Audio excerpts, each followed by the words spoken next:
तो synthetic theory of evolution क्या कहता है? जो डार्विन की थ्योरी में बहुत से कंसेप्ट का गैप था, जैसे कि म्यूटेशन के बारे में उन्होंने कुछ बताया नहीं है ना, सो इस तरह के बहुत से फैक्टर्स हैं जो कि डार्विनियन थ्योरी में एब्सेंट है। सो सिंथेटिक थ्योरी ऑफ एवोल्यूशन का यही काम है कि उन गैप्स को फिल करना। अब ये कौन कौन से फैक्टर्स हैं? They are migration, mutation, genetic drift, inbreeding and selection. So हम एक एक करके will discuss it through my notes.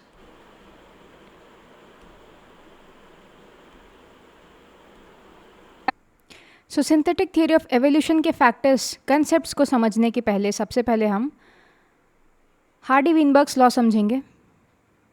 So Hardy Weinberg's law का मेन जो डिस्कशन टॉपिक है that is gene frequency and genotype frequency. Okay, so according to this law, gene frequency plus genotype frequency will remain constant from generation to generation in infinitely large interbreeding population. So let's assume कि ये एक population size है, this is infinitely large population. Okay, और इस population के अंदर जो individuals हैं इनके बीच रैंडम मेटिंग हो रही है।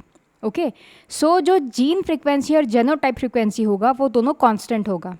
Okay, see the mating is random and no selection, migration और म्यूटेशन अकर्स। इस पॉपुलेशन में ना तो कोई अंदर से बाहर जा रहा है ना कोई बाहर से अंदर जा रहा है। Okay, and while mating there is no selection, एकदम रैंडम मेटिंग हो रही है। Okay, so in that case of this population gene frequency और जेनोटाइप फ्रीक्वेंसी कांस्टेंट होंगे। That is known as the equilibrium. Okay, किसी चीज़ का कांस्टेंट होना मतलब फैक्टर्स अगर बैलेंस हो रहे that is equilibrium. Okay, and these are the only conditions for this law to be correct. Okay, this law to be followed, only two conditions: mating is random, no selection, no migration or mutation occurs. Okay, so अब हम समझते हैं gene pool.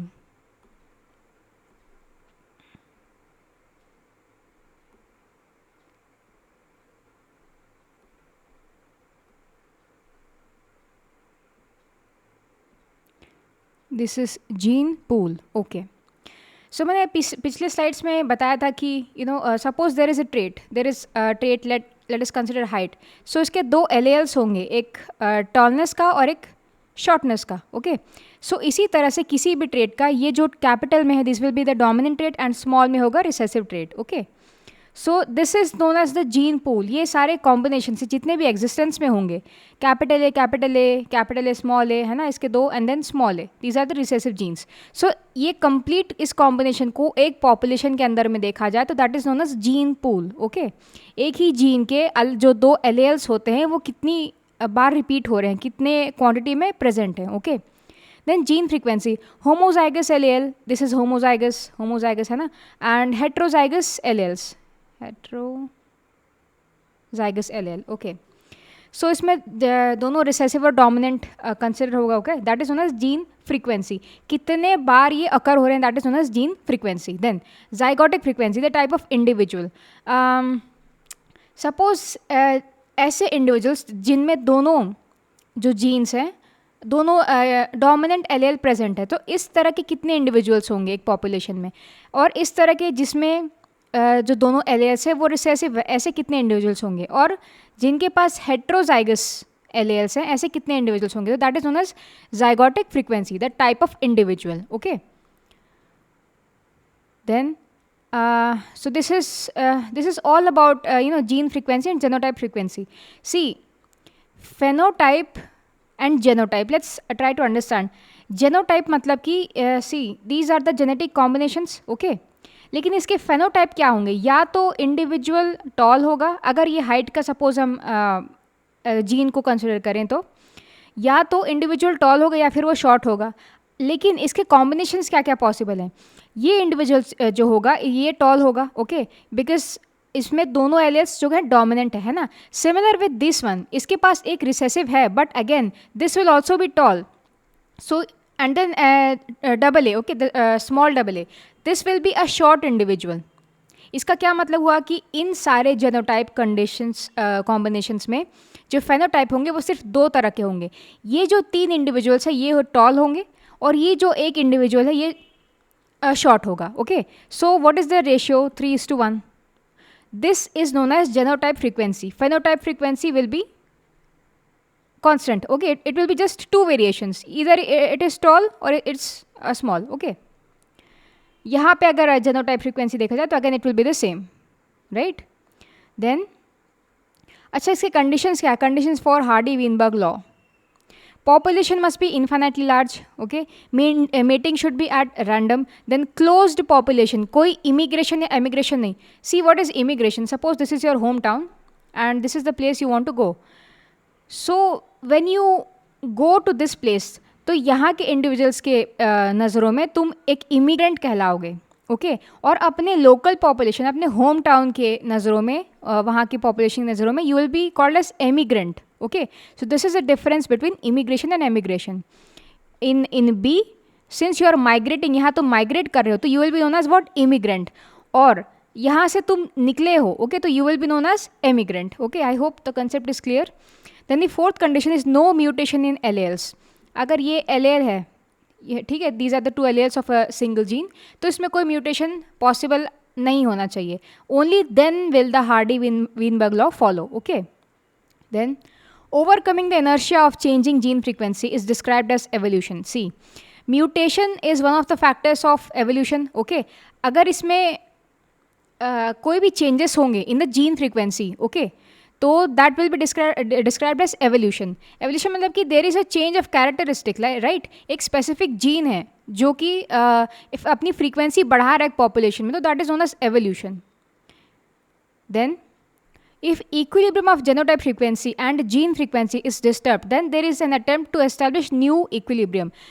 See, जब evolution हो रहा होता है तो constantly ये जो genotype और gene frequency एक नया equilibrium establish करते हैं. Okay, see, यूनिवर्स में जितने भी systems होते हैं, they all tend to be in equilibrium. Okay, अब उसमें से कुछ quantity ज़्यादा हो सकती है, कुछ quantity कम हो रही है. In future time ये quantity बढ़ गई तो ये quantity कम हो गई, but there will always be an equilibrium. तो ये यही कह रहा है. ओके, जब भी जेनोटाइप और जीन फ्रीक्वेंसी डिस्टर्ब होंगे या चेंज होंगे, मतलब कि there is a sign of evolution, तो एक नया इक्विलिब्रियम फॉर्म होगा. Okay, this equilibrium is essential in providing a base line for measuring evolutionary change. See, जो इनिशियल में हमने पॉपुलेशन कंसिडर किया था, ओके, यहाँ पे कोई चेंजेस नहीं थे, जीन और जेनोटाइप फ्रीक्वेंसी कॉन्स्टेंट थे, तो इसको एक मेजरिंग एक मेजरिंग क्वांटिटी जैसे लेंगे, ताकि हम फ्यूचर में जो भी चेंजेस आ रहे हैं जीन और जेनोटाइप फ्रीक्वेंसी में, इसे हम मेजर कर सकें. This is what this point is indicating. Okay, then this equilibrium tends to conserve gains in past and avoid rapid change. Conserve gains मतलब कि जो भी चेंजेस आएंगे in the gene and genotype frequency, इस change को conserve करेगा. मतलब that is the another term is known as inertia. Inertia मतलब क्या होता है? फिजिक्स में तुमने पढ़ा होगा कि if an object is in motion, तो इसको रोकने के लिए एक एक्सटर्नल फोर्स लगेगा. ओके, ये अपने आप नहीं रुकेगा. Again, if an object is at rest, तो इसको मोशन में लाने के लिए एक एक्सटर्नल फोर्स लगेगा, है ना. That is known as inertia. तो ये यही कह रहा है कि avoid rapid change. Okay, tends to conserve genes. Then rapid change की क्या कॉन्सिक्वेंसेज हो सकते हैं? It may lead to progress और it may lead to extinction. ठीक है.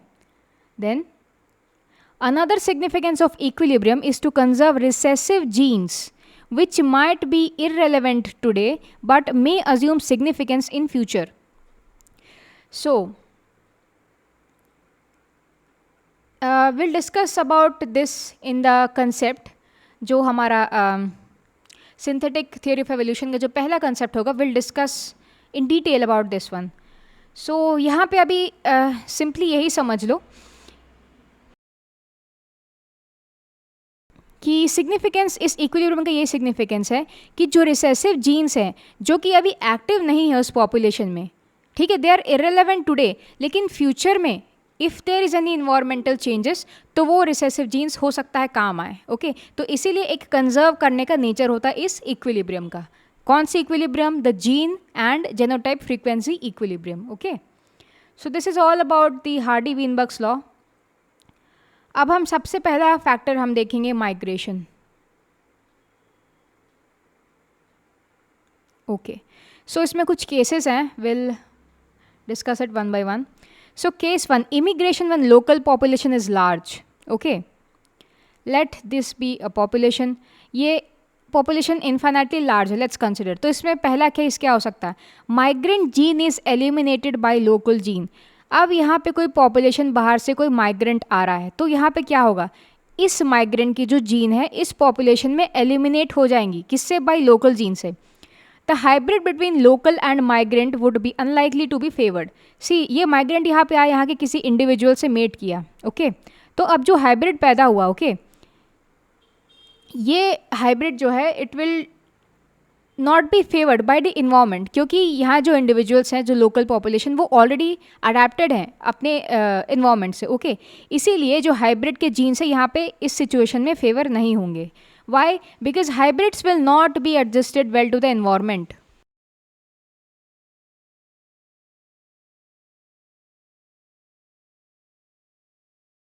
और there is a second case, the hybrid produced resembles one of the two parents. अब हाइब्रिड है, पेरेंट्स ये तो दोनों को रिजेंबल तो करेगा, है ना। So this could introduce few new useful genes and super genes causing a change in gene frequency. अब माइग्रेशन हुआ, हार्डी-विनबर्ग लॉ में अभी हमने क्या पढ़ा था कि जीन फ्रीक्वेंसी तभी कांस्टेंट रहेगी जब देर इज नो माइग्रेशन और म्यूटेशन। यहाँ पे माइग्रेशन हो चुका है ना। सो जो ये माइग्रेंट होगा ये नए कुछ जीन्स या फिर सुपर जीन्स को इंट्रोड्यूस करेगा। सो this is case one when the immigration when the population is large, okay now comes case 2, immigration when local population is small। so इसमें पहला कंडीशन क्या होगा, when environment is stable, जब भी environment stable होगा hybrids would be at disadvantage। मैंने बताया कि environment constant है तो individuals हमेशा advantage पे होंगे, okay then causing no change in the gene frequency। यहाँ पे हमने देखा कि हाइब्रिड की जो जीन फ्रीक्वेंसी है it will be eliminated by local gene, ये वही केस है, okay then in case 2 when environment is unstable, तब क्या होगा, इस पॉपुलेशन में एक माइग्रेंट आया है ना, तो local population will not be adjusted क्योंकि there is a change in environment, तो hybrid may find environment to be suitable. So इसका कंक्लूजन क्या है, immigration produces a marked effect on the local population, okay क्योंकि यहाँ पे gene और genotype frequency change होगी, okay this is the a marked effect, okay then कब होगा effect, when local population is small and when environment is unstable, okay so this is about the first factor, migration। moving on, mutation। so mutation is one of the factors causing variations। then mutations चार तरह के होते हैं, it can be due to deletion of a gene, addition of a gene, transition। Adenine, guanine, cytosine, thymine का ये जो nitrogenous bases है इनका आपस में ट्रांजिशन होना, then transversion, okay so let's try to understand these two phenomena.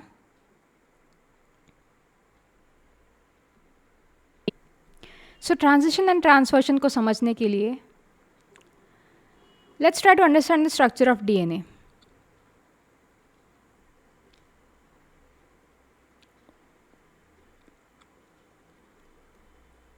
So DNA is deoxyribonucleic acid, okay this is storage of genetic information, it is double helix structure।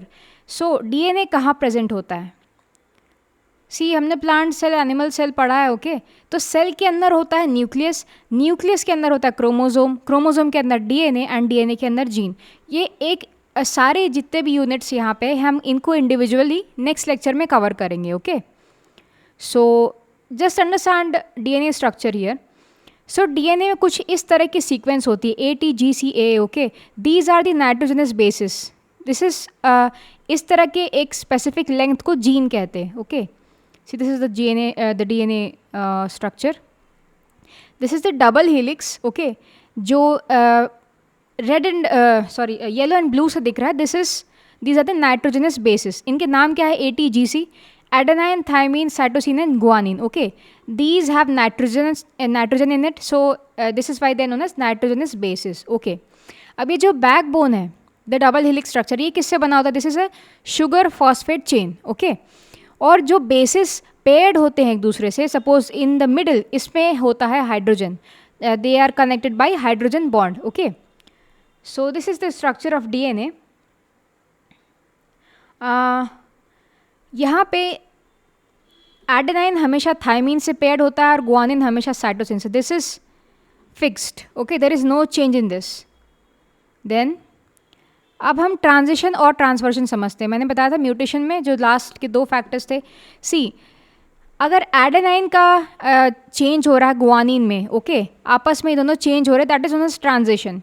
Cytosine का thymine में हो रहा है, तो again this is transition. मैंने white से mark किया, that is transition. Okay, and then A का सी में कन्वर्ट होना, ए का टी में कन्वर्ट होना. Okay, this is transversion. So see, you don't have to इतना डेप्थ में घुसने की ज़रूरत नहीं है, but just to understand the term की ट्रांजिशन और ट्रांसवर्शन क्या है. Okay, so this is the red one is transversion, जो कि चेंजेस हो रहे हैं ए टी के बीच में, है ना, ए सी के बीच में, जी सी के बीच में, and then G and T के बीच में. This is transversion. And A and G के बीच में चेंज होना, एंड सी एंड टी के बीच में, that is transition. So getting back, so mutation के 4 टाइप हमने ट्रांजिशन और ट्रांसवर्शन देखा. Addition of a gene and deletion of a gene. Now moving on, ये 4 टाइप्स हो गए. अब effect of mutation. See, effect पहला हो सकता है silent. There is change occurs in DNA caused by transition and transversion, ये 2 phenomena. Okay, but there is no change in the protein. Then missense. What is mesence? By transition and transversion, protein is changed. Can be acceptable, partially acceptable और unacceptable. कुछ ऐसे changes होते हैं जो acceptable हो सकते हैं, partially acceptable हो सकते हैं, या फिर to completely unacceptable हो सकते हैं. Okay. Example is HB Hitkari in 2% population of Japan. So it is a completely acceptable mutation. Okay. Then another example is partially accepted, that is sickle cell anaemia. हमने discuss किया था कि this, अगर ये genotype है, combination है ना, तो ये डोमिनेंट होगा, एंड सिकल सेल का जो एलेल होगा जीन का, this will be recessive in nature. Okay, so this is partially accepted. Then completely unacceptable क्या होगा? मिथेमोग्लोबिन, मतलब कि परमानेंट ऑक्सीजन जब बाइंड होता है आयरन से इन दी ब्लड. ओके, सो ये प्रॉब्लमेटिक कैसे है? सी, हीमोग्लोबिन का काम क्या होता है? बाइंड करना ऑक्सीजन से और CO2 से. इसी तरह से रेस्पिरेशन होता है. ओके, व्हेन वी इनहेल, जब हम सांस अंदर लेते हैं, तो ऑक्सीजन हीमोग्लोबिन के साथ बाइंड होता है, and it is transfer to each and every singular cell. हर सेल में ये ऑक्सीजन ट्रांसफ़र होता है, तभी सेल अपना फंक्शन कर पाता है. ओके, एंड वाइल एक्सेलिंग, यही सेल से एक बाई प्रोडक्ट, जो कि carbon dioxide one of the by product है, ये रिलीज होता है. तो HB इससे कंबाइन होकर वापस थ्रू रेस्पिरेशन भी वो बाहर रिलीज करता है. Okay, so due to methaemoglobin, oxygen का परमानेंट बाइंडिंग हो जाता है आयरन के साथ. Okay, iron which is present in our blood. So this is completely unacceptable and the person dies. Okay, then third is nonsense, release of dwarf protein. इसमें कुछ ऐसे चेंजेस आते नहीं, they protein are dwarf. Okay, kind of not functional, so this is why the mutation will be nonsensical. Then reading frame shift, addition and deletion of a gene. See, जब कोई gene sequence में addition या deletion होता है, this is the deadliest of all. See, sequence same है, उसमें कुछ चेंजेस हो रही, तो that could be acceptable to some point, लेकिन एडिशन और डिलीशन होना, that is the deadliest mutations of all. Okay, then okay, effect of mutation from species point of view. So neutral effect, कुछ ऐसे म्यूटेशन होते हैं कि साइलेंट होते हैं, acceptable missense. Okay, this accumulates over generation with in the gene pool. Example is Kimura. Then beneficial effect, fragile barley stem into thick stem, fragile peanut shell into heavy shell. So इसमें क्या होगा? Fragile मतलब कि they are vulnerable to any weather. Okay, so barley stem, इसका अगर stem पहले thin है and it is there due to some mutation, उसका स्टेम थिक हो जाता है, तो इससे क्या होगा? जो ड्रॉट कंडीशंस बनते हैं, सूखा होता है. ओके, इसमें ये आराम से सर्वाइव कर पाएगा. So this is a beneficial mutation. Then again fragile peanut shell के अंदर होता है, right? See, if this is the peanut, then it's inside the shell अगर हैवी होगा तो पीनट जो सीड होगा उसका अच्छा प्रोटेक्शन होगा, अगेन ड्रॉट कंडीशंस में सर्वाइव कर सकता है. तो these are the beneficial effects of mutation. Then harmful effect, homologous sickle cell anaemia, हमने ये कॉम्बिनेशन पढ़ा, HbS दोनों रिसेसिव जीन है, तो it will be very harmful. The person having this will not survive. Okay, the purpose of combined effect of these two forces is to alter gene frequency. कौन से forces की बात हो रही है? Mutation pressure and reverse mutation pressure. एक wild gene है जो कि नेचुरल है, okay, and then there is a mutant gene. तो wild gene is switching into a mutant gene, this is mutation pressure. और जब म्यूटेंट जीन वापस wild gene में जो नेचुरल जीन है उसमें म्यूटेट होता है, that is known as reverse mutation pressure.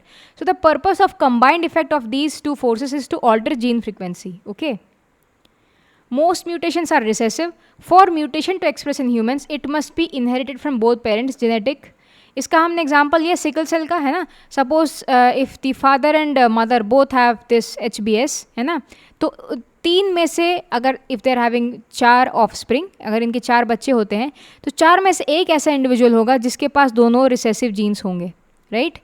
So mutation को एक्सप्रेस करने के लिए, क्योंकि इनका इनहेरेंट नेचर ही रिसेसिव होता है, इन्हें दोनों पेरेंट से इनहेरिट करना पड़ेगा, तभी कोई म्यूटेशन अपने आप को एक्सप्रेस कर पाता है. अदरवाइज वो डोमिनेंट इंडिविजुअल्स में पास ऑन होता रहता है. Okay, so in few generations only वो म्यूटेशन बाहर उब के आता है. Okay, then rate of mutation in humans per gene is low but high per generation. See suppose एक इंडिविजुअल है, ओके, सो इंडिविजुअल के जीनोम में 30,000 जीन्स होते हैं. we'll discuss about this concept in our next concept इसी lecture में. सो एक genome में, एक इंडिविजुअल के जीनोम में 30,000 जीन्स होते हैं. ओके, सो इसमें म्यूटेशन के चांसेस किससे होंगे? किसी एक जीन में म्यूटेशन होता है, दिस इज़ 1/30,000. लेकिन अगर एक पॉपुलेशन इसमें बहुत से इंडिविजुअल्स हैं, ओके, हर इंडिविजुअल के पास एक जीनोम में 30,000 जीन्स होंगे. सो जो म्यूटेशन का प्रोबेबिलिटी होता है एक जनरेशन में, एक पॉपुलेशन में हाई होता है compare to what an individual. 30,000 gene में म्यूटेशन हो जाए इसकी प्रोबेबिलिटी कम होती है देन व्हाट एक पूरे जनरेशन में, जो कि बहुत सारे इंडिविजुअल्स बनाते हैं एक जनरेशन को, उसमें म्यूटेशन की प्रोबेबिलिटी बहुत ज़्यादा होती है. तो this is what the point is. Then moving on to our next factor, that is genetic drift. So certain genes without being advantageous to the population increases in frequency. मैंने बताया था कि इन हार्डी-विनबर्ग्स लॉ जब कोई सपोज एक migration हो रहा है, ओके, हमने इस फैक्टर में पढ़ा था in the migration.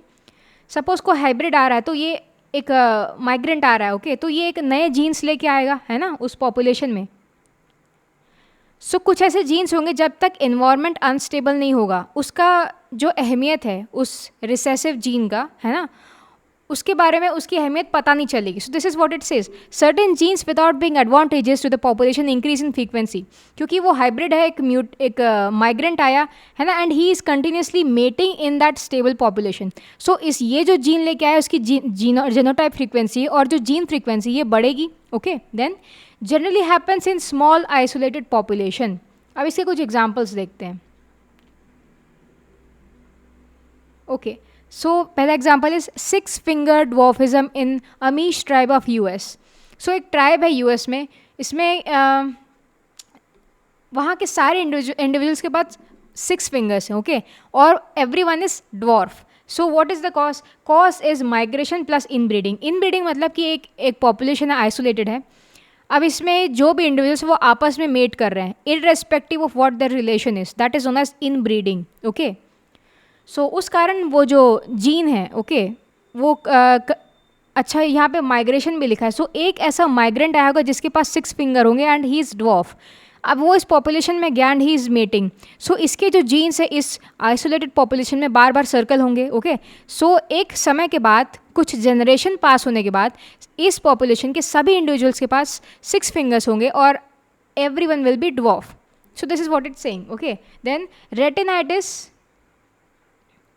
Retinitis pigmentosa in Tristan da Cunha island in Pacific Ocean. So Pacific Ocean में एक आइलैंड है ट्रिस्टन डा कुन्हा, यहाँ के लोगों में रेटिनाइटिस पिगमेंटोसा मतलब कि जो रेटिना होती है, आई बॉल होता है इसके, suppose this is the cornea, so इसके पिछले साइड में रेटिना होता है, okay, at the back of it. So इस रेटिना में पिगमेंटेशन मतलब कि कलरेशन होता है. सो उस आइलैंड के सारे पॉपुलेशन में ये फीचर पाया जाता है, retinitis pigmentosa. So the gene for a spotted retina, okay, तो इसका कॉज क्या था? That it was a founder effect plus inbreeding. अब फाउंडर इफेक्ट क्या होता है? जैसे कि मैंने बताया कि एक माइग्रेंट इस पॉपुलेशन में गया, स्टेबल पॉपुलेशन में, आइसोलेटेड है ना, so he will be the founder. मतलब कि इसके पास कुछ ऐसे कैरेक्टरिस्टिक हैं जो वो ये जहाँ के यहाँ पे इस पॉपुलेशन में जाके मेट करेगा तो इसके जीन यहाँ पे रिवॉल्व होंगे। Okay, so this is known as the founder effect. Okay, also cause of migration. Then inbreeding मैंने समझा दिया। Okay, then role of genetic drift in evolution, formation of different gene combinations. So इसका पहला role होता है formation of different gene combination, changes adaptive character of a population, then divides population into subpopulation with different gene frequency.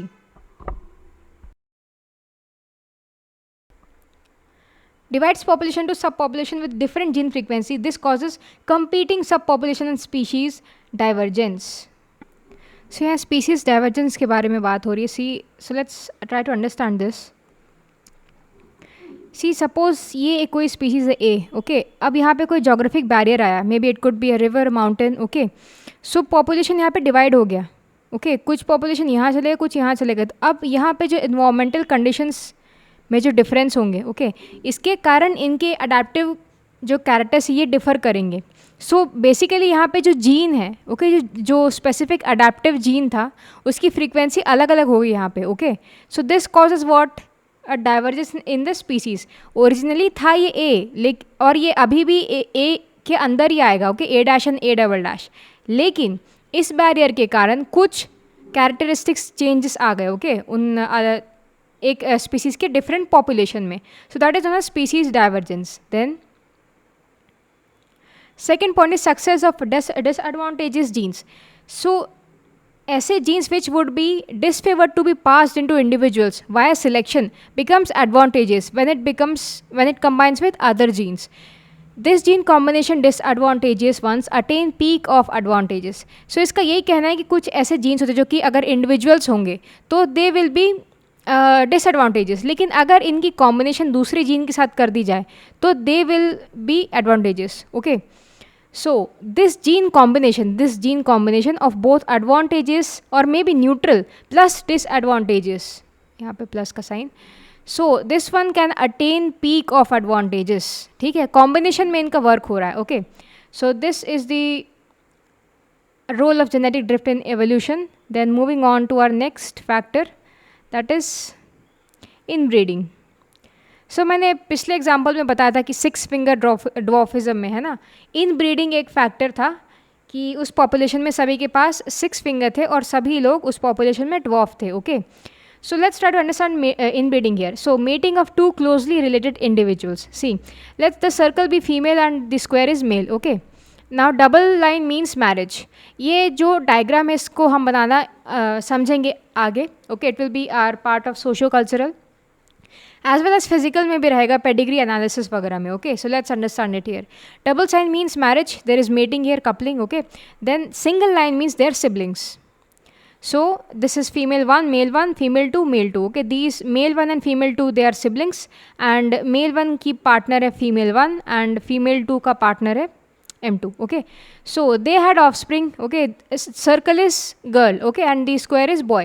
So ये इनके offspring है. Okay, इन दोनों की mating से और इन दोनों की mating से ये offspring है. Okay, so if there is in future mating between this girl and this boy, they are basically cousins. So this is known as inbreeding. Okay, and then there is breeding between brother and sister, that is specific, उसका term होता है incest. Okay, so इस तरह की एक ही population बिना किसी relation के ध्यान में रखे they mate, that is known as inbreeding. Such mating brings autosomal recessive genes to become dominant in a resultant genotype of offspring. मैंने बताया था HBS वाले में सिकल सेल वाले में है ना, दोनों अगर कोई म्यूटेशन को एक्सप्रेस करना है तो वो दोनों पेरेंट्स से इनहेरिट होना चाहिए. सिमिलरली ये कह रहा है, सी मेल 1 फीमेल एंड फीमेल 2 है ना, इनके पेरेंट्स से दे आर सिबलिंग्स. नाउ इनके पास कोई रिसेसिव जीन है, they have both of them है ना. नाउ दे आर मेटिंग, तो अब ये जो रिसेसिव जीन है ये पास ऑन हो गया इनके ऑफस्प्रिंग में है ना. Again R1 is pass to, इसके ऑफस्प्रिंग में पास ऑन होगा. एंड इफ़ दे मेट तो there is a lot possibility कि ये जो दोनों रिसेसिव जीन है इनका जो ऑफस्प्रिंग होगा इनके इसके पास ये इनहेरिट करेगा, ठीक है, बोथ आर रिसेसिव जीन। तो जो ऑटोसोमल रिसेसिव मतलब रिसेसिव जीन्स होंगे they will become dominant here, है ना। इससे क्या होगा कि जो ऑफस्प्रिंग होगा इट विल बी अफ्लिक्टेड किसी ना किसी डिजीज से, ओके।